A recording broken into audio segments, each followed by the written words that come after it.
One of my favorite statistics about my journey to every country is that I stayed with friends in 75 different countries. And that was always one of my favorite ways to travel, to be with a friend who's either from a place or to be with somebody who's living there. So how did I know somebody from all of these countries?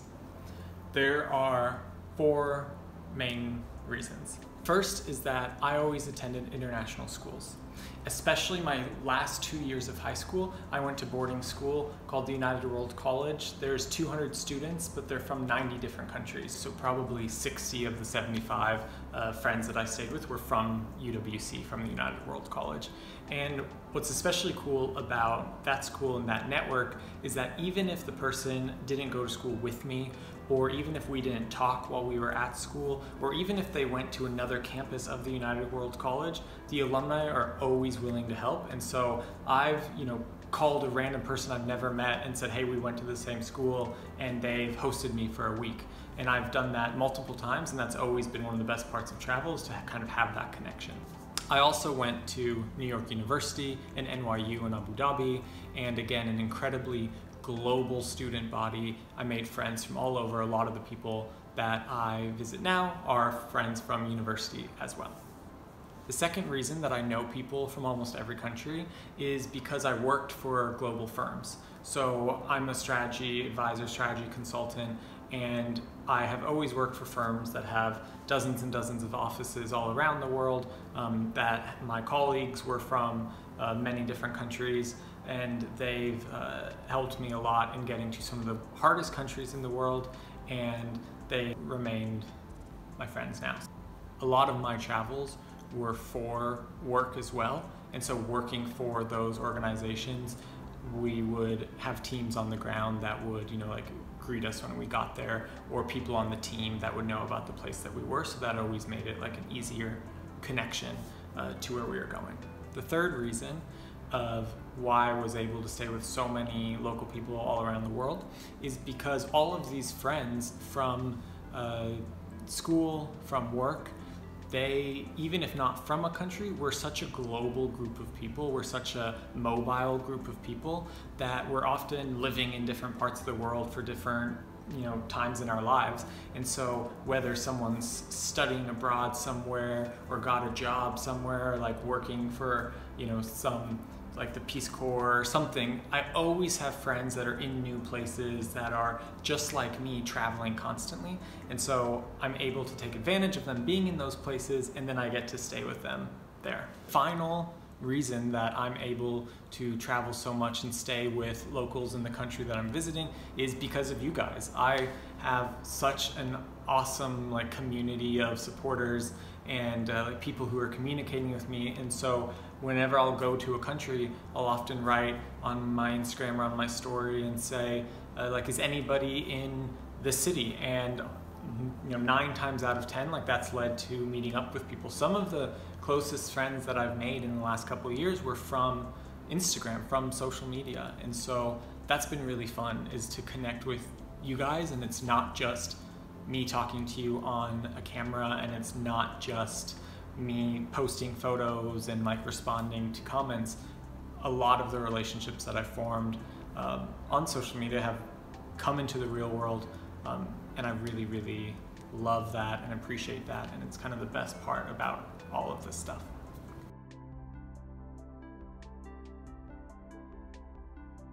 One thing that's interesting about when you're traveling to a country to visit a friend is that it's a very different experience than when you're there as a tourist. So for example, last week I was with somebody and they asked me about my trip in Nicaragua, and they said, oh, did you see this and this and this and this?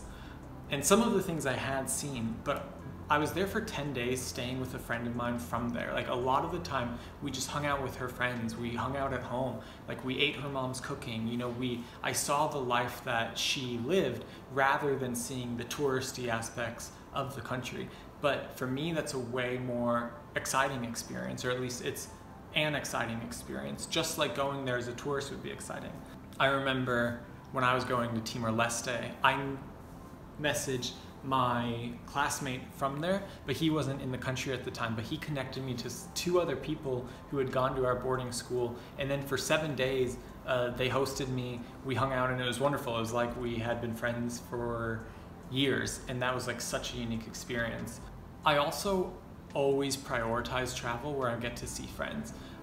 This week I'm having an extended layover in Nairobi because I want to see all of my friends from when I lived there. I'm on the way to a wedding in Lesotho because my friend from Lesotho is getting married.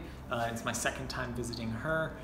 My friends have also been helpful in getting me visas to some of the hardest countries because I have that like letter of invitation, you know, so countries like Libya and Syria and Afghanistan that are sometimes difficult to get access to, but also once you're there to know what to do. I was really lucky that I was hosted by people who are from there, who've lived there their entire lives. A good example is Bhutan. Bhutan has the rule that all tourists have to pay like a $250 or $200 a day charge. But if you get invited by a Bhutanese, then you don't have to. And every year at my school, we had one Bhutanese student, and I was close with a couple of them, and so I got invited. I didn't have to pay the fee. I stayed in their home, and I saw like a totally different side of the country. I'm not saying that the best way to travel is to stay with friends and to stay with locals. I think it's an awesome way to travel, and I especially like that because I like to look at culture, and I like to look at the development and get really kind of deep into identity politics and into like the economic movements in a country. But if you're only interested, let's say, in nature or in food or in like history, you know, then it's way better than to go with like typical tour guide. However you want to travel and however you can travel is the best. I hope that you guys like this video about me talking about the way that I was able to have friends from all over the world and was able to travel to them. Please comment down below. Like, I love having conversations. Follow me on Instagram, and maybe I'll see you somewhere around the world, and I hope that you travel safe.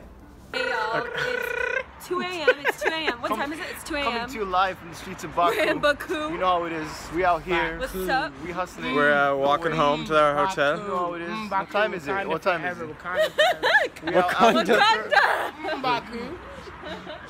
And the bodyguard is say hi to the camera. What's up, fam?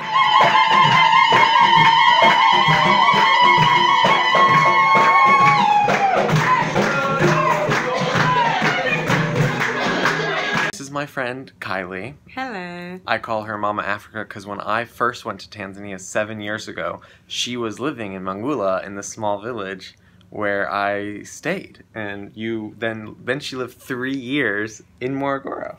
I did. So, but whenever I'm coming to London, all 3 times, we've always hung out. So it's been so nice to have African friends in the UK. Yes, I'm repping for Africa. Oh, look at your little thing. Yeah, I always wear this, you know. Some more fun times in London around working. Bye. Kwaheri. Kwaheri.